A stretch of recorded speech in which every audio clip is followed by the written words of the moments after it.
leg day, 5x out. Mal by som si zakričať do piča. Zakričím si a pustím si nejakú dobrú hudbu ešte. Ideme sa strašne zničiť, úplne brutálna demolácia. Cítim už na sebe telo, aj hlava mi dávajú proste vedieť, že je to 5 týždňov do súťaže, aj keď na videách sa hrám, aký som energetický, ale ono to tak vôbec není. Ja som, kamo, reálne teraz mám sa smiať z toho, jak je to na piču. Každopádne tento tréning je na taký Tom Platz spôsob, to uvidíte, je to čistý zabijak.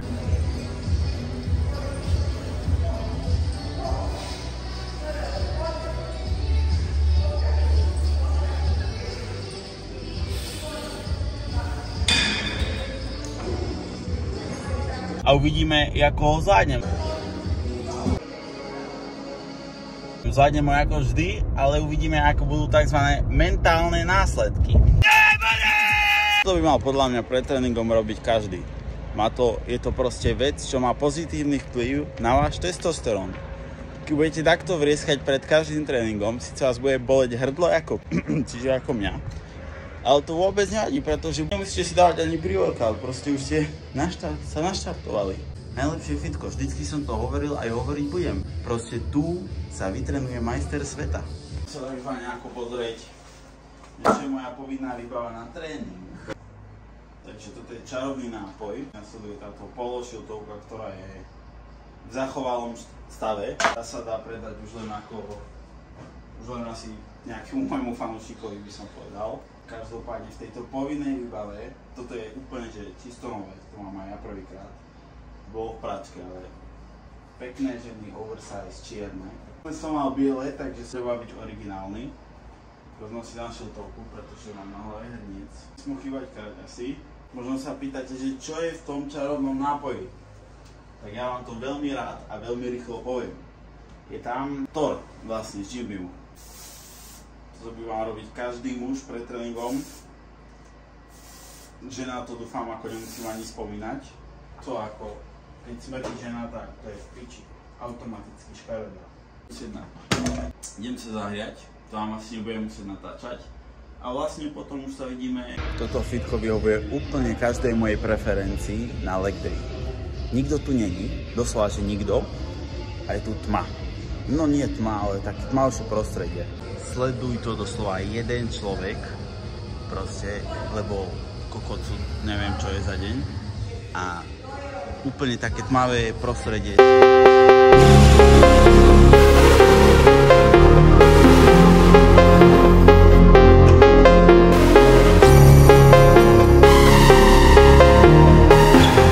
Ale s týmto budeš súhlasiť, reálne. To najhoršie, s tým sa dá začať leg day, sú vyjebané bulhárske. Vieš, že začal by si niečím, proste, že celý deň ťa sere, aj tam ešte musíš cvičiť vyjebané nohy, ťa niekto sere ako kot a teraz sem prídeš a chceš sa strašne zošrotovať. A dal by si kámo drepy, vieš, také riadne, alebo by si je bol hekený, alebo už to posledné proste predkopy, vieš, že nech poriadne trpíš. A ty pekne s jednou nohou, ako vyjebaný zajačík, bulhárske. Ešte do zajačieho váhu. Není sila.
odtiaľ a upravil tak, aby fungovala. Vlastne veľmi rýchlo a v jednoduchosti by som to chcel vysvetliť, že potrebujem si dať ešte jednu takú sériu. Príde mi, že keby si tu ďalšiu sériu nedám, tak by som tu nenechal všetko, ako napríklad vlastne orgány.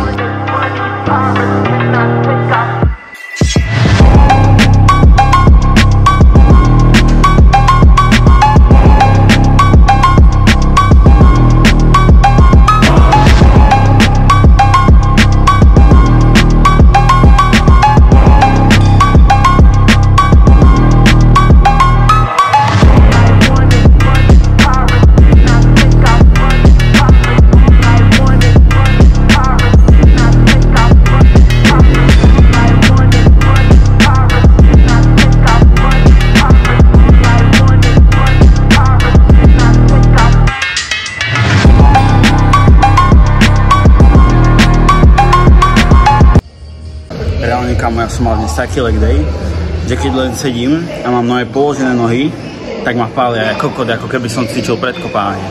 Čo tiebe, úplne plné sú krvi. A teraz mám ešte finisher, že lídka, ale ako som už minule povedal, túto svoju najsilnejšiu partiu si pre vás šetrím až na súťaž. To je proste, to bude klenot celej mojej postavy. Do piči, to je strašné. Keď si v živote budeš myslieť, že už si na úplnom dne, spomeň si, že stále 5 týždňov do súťaže po tréningu môžeš ísť na pás. To je proste ako keď skapeš, ale ešte ťa dojebú palicami a zobudie ťa späť zo smrti, kámo.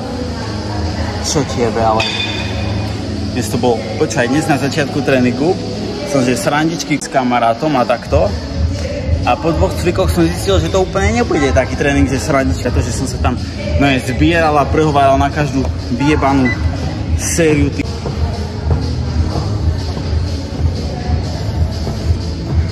Neviem ani kedy naposledy som mal, že 86 kg. Už 16 kg dolu.